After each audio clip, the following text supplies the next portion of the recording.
63. Cloudy skies expected tomorrow. Chance of thunderstorms. High temperatures reach up to 81. Get weather anytime by calling 824-6101 or online at TaylorvilleDailyNews.com. Currently, it's 63 degrees. WTIM.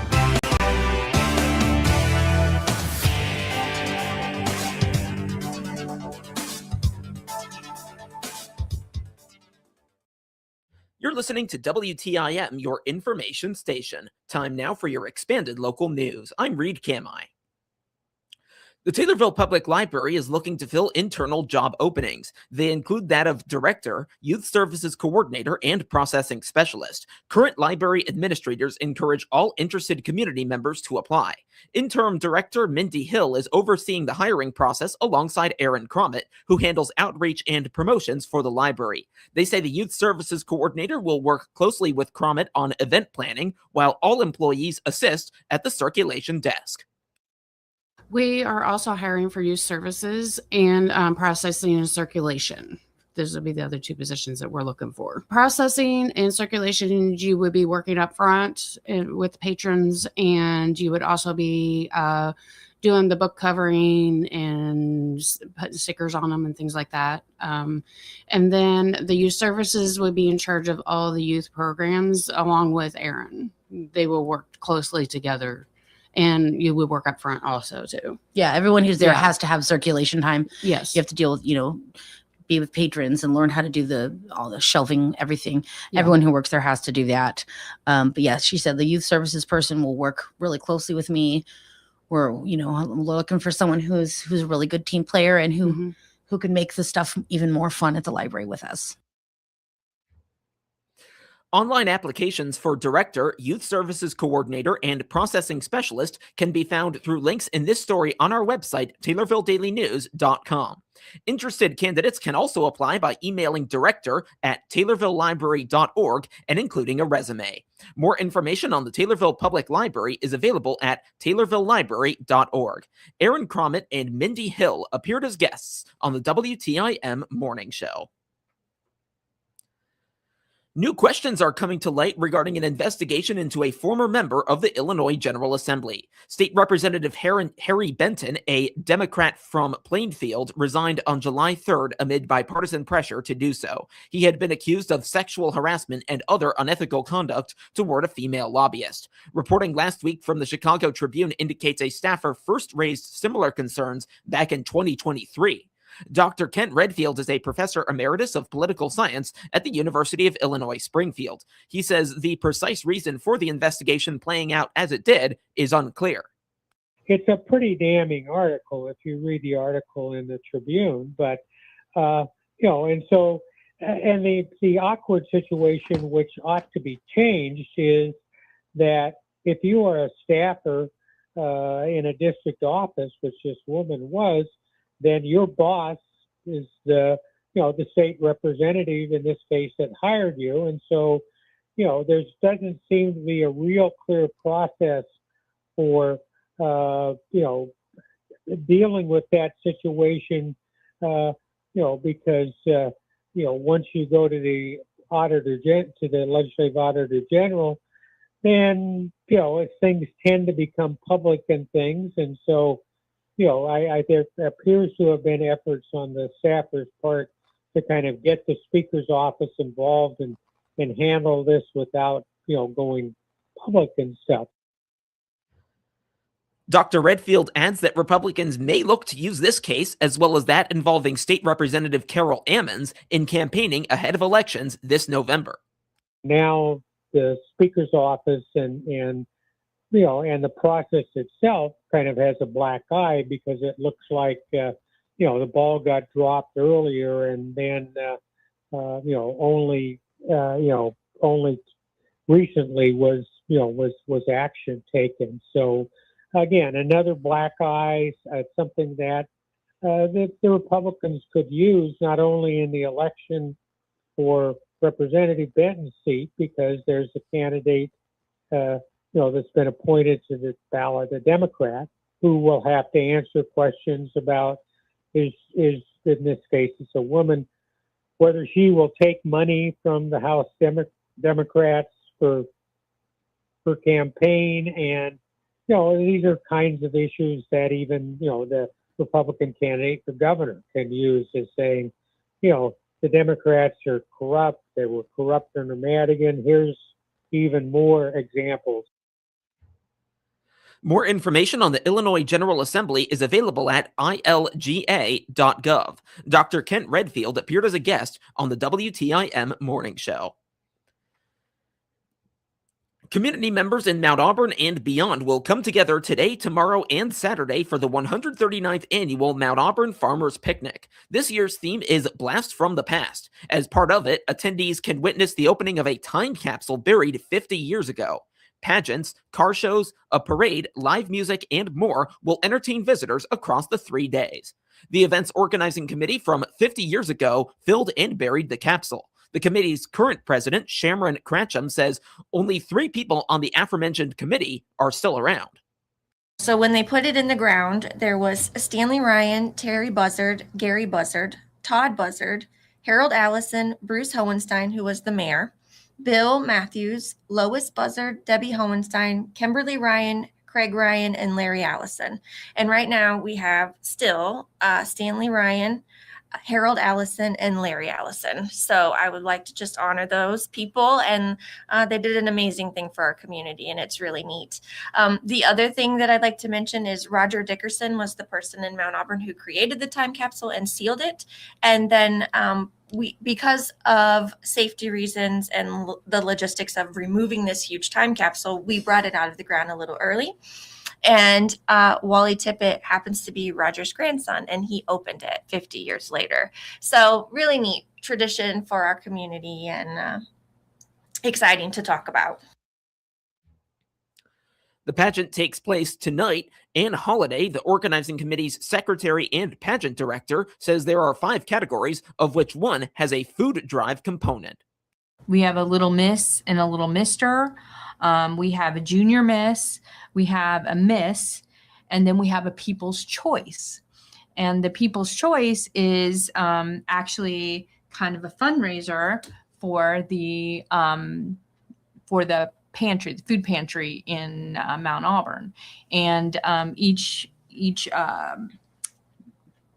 can of food is 1 vote. Okay. So yeah. So you essentially give your can, and then you get 1 vote. Yep, you can vote for anybody on that's already in it to become the people's choice. And last year we raised 2,600 items for the food pantry, and that almost took them through the year. The festival's parade will run Saturday morning. There are also awards for the best presented groups and floats. We do want everybody to come to that parade. We invite, local firemen, clowns, other visiting royalty. We want that parade to be as big as it is. Yeah. Anybody that wants to come, they're doing, they always have like a first, second, and third winner for the actual theme of the picnic. So that's always going on as well. The parade lineup is at 10 a.m. and that's at the old Mount Auburn grade school in the parking lot there. Again, the parade lineup is at 10. The parade judging happens at 10:30 and the parade begins at 11 a.m. More information on the Mount Auburn Farmers Picnic is available at mtauburnfarmerspicnic.com. Ann Holliday and Shamron Cratcham appeared as guests on the WTIM Morning Show. Shelby Electric Cooperative is promoting its new use of Census energy meters. While meters are a part of any home or establishment, Census meters are unique products designed to provide deeper insights into energy usage. Kevin Burnson, Vice President of Media and Public Relations at Shelby Electric Cooperative, says its features will help customers save on their energy bills. The nice thing for the members, it gives us a better opportunity to call when they call in and say, hey, don't understand why the bill was so high, and we can actually go down to 15-minute intervals and find out, hey, at 4 o'clock, we saw a spike on your energy here. Do you know what you might have been doing? It can help pinpoint potential power issues, and it'll also help us with you can get a lot of data out of these meters. We can kind of still do that with our other meters. This just gives us a little bit more better data. It's just really interesting of what these meters can not dictate, but show us as far as use, and when a power outage happens, help us with restoration a lot quicker, those things. The cooperative is in the early stages of installing the census meters, but looks to expand their presence soon. In the July issue of the Illinois Country Living magazine, where we have our Shelby News insert, there was an article about the new meters being installed. It's just time. Actually, in 2008-ish, we had installed meters. At that time, I would even consider them smart meters, but these are true smart meters as far as the different things that the co-op can get out of them, the member can get out of them, and we've started that process. We've got about 500 installed already. We've got 10,000-ish meters, so we're just getting started on getting them installed, and we hope to early part of 2027 to have all the meters installed. And basically, as the article would dictate, some of the things that one of the things is our co-op linemen will be the ones that'll be in people's yards switching out the meters, and we generally knock on the door and say, hey, we're going to switch your meter out. More information on Shelby Electric Cooperative is available at shelbyelectric.coop or by calling 217-774-3986. Kevin Burnson appeared as a guest on the WTIM Morning Show. Central Commodity FS, with locations throughout Christian County, says congratulations to the area 4-H'ers that brought their animals, displays, and exhibits to this year's fairs. You've made all of us in the Christian County community proud. Hats off to the local 4-H'ers for their hard work at this year's fair from your friends at Central Commodity FS, with locations throughout Christian County.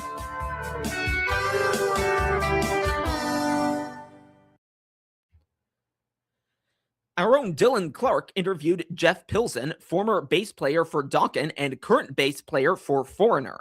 As heard yesterday on Groovy 97.3 WRAN, Pilsen spoke about many topics. The first thing discussed was what his experience was like working with Dokken and the lengthened stint he did with a band called Dio, and how it differs from Foreigner. According to Pilsen, it was shockingly not all that different.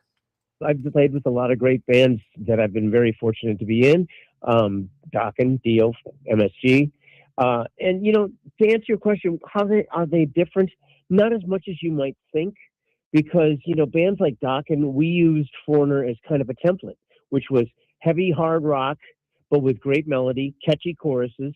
That was kind of our formula, too. Dokken might have been a little bit heavier, but when you see Foreigner live, we have just as higher energy a show, and there's no compromising on what we deliver live. So less of a difference than you might think.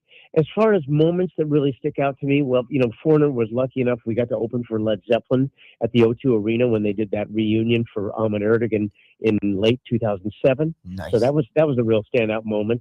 Dokken, we played the Monsters of Rock tour in 1988 with Metallica, Scorpions, Van Halen, Kingdom Come. Great fun show. So I've had a lot of standout moments, but just off the top of my head, those are the two that come to mind.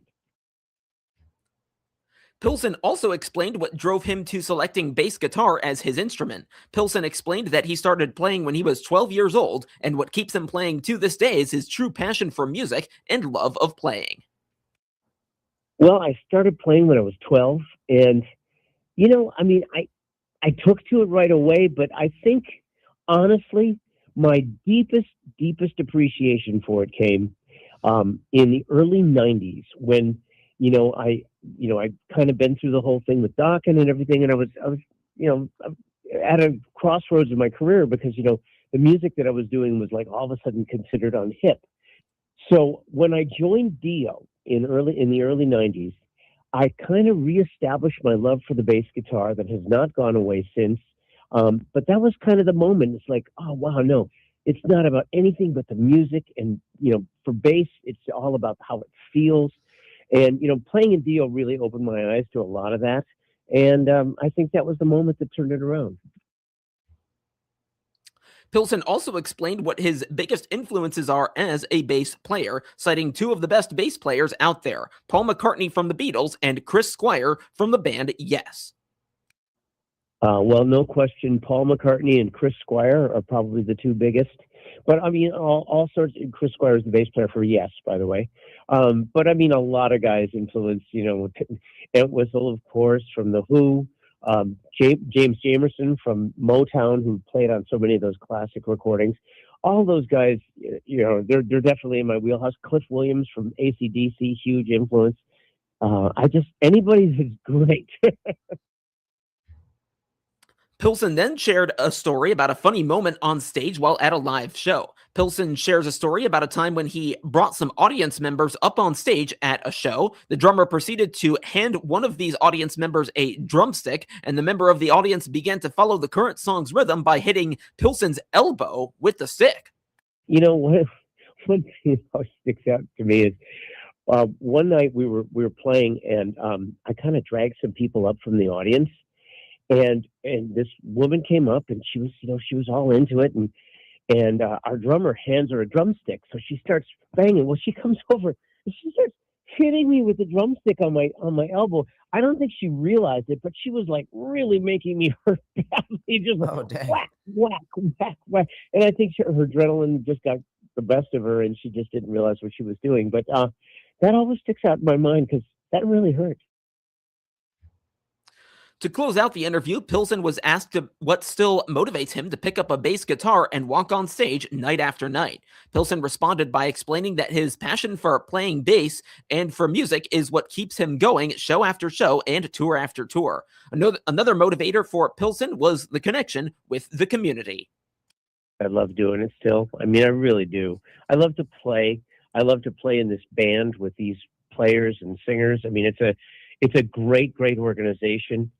Not only do we have a great time together, but not only do I have a great time personally, but we have a great time together, and we really do. It's a band in every sense of the word, and that's the most rewarding part about the gig is being in this group.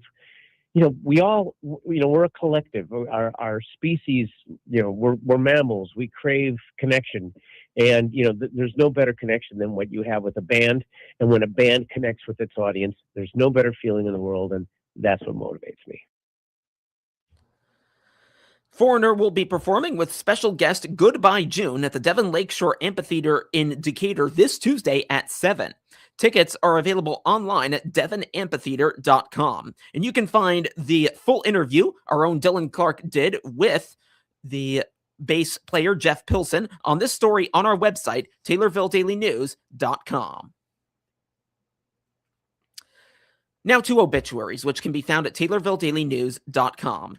Sandra D. Sandy Ward of Taylorville died on Sunday. Visitation is today from noon till 1 at McClure Funeral Home in Taylorville. The funeral service will immediately follow. Burial will be at Anderson Cemetery. Arrangements are being handled by McClure Funeral Home and Cremation Services in Taylorville.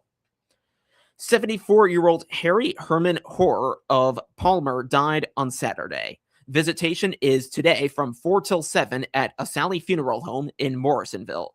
The funeral service will take place tomorrow at 10, also at Asali Funeral Home. Burial will be at Anderson Cemetery. Arrangements are being handled by Asali Funeral Home in Morrisonville. 92-year-old Carolyn Ruth Egeman formerly of Tovey, died on Sunday.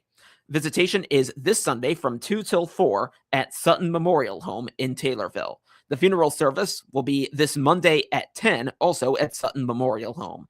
Arrangements are being handled by Sutton Memorial Home in Taylorville. 84-year-old Florence Dolly Pauline Smith of Taylorville died on Saturday. A memorial gathering will take place this Monday at 1:30 at Sutton Memorial Home in Taylorville. A celebration of life will follow at 4:45 at the Evangelical Free Church in Taylorville. Interment will be at a later date. Cremation rights have been accorded. Arrangements are being handled by Sutton Memorial Home in Taylorville. And 77-year-old Robert Bob Leroy Durbin of Taylorville died July 18th.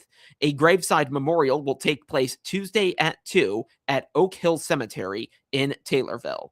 Cremation rights have been accorded. Arrangements are being handled by McClure Funeral Home and Cremation Services in Taylorville. Today we're looking at sunny skies and a high near 84. Get local news anytime at Taylorville Daily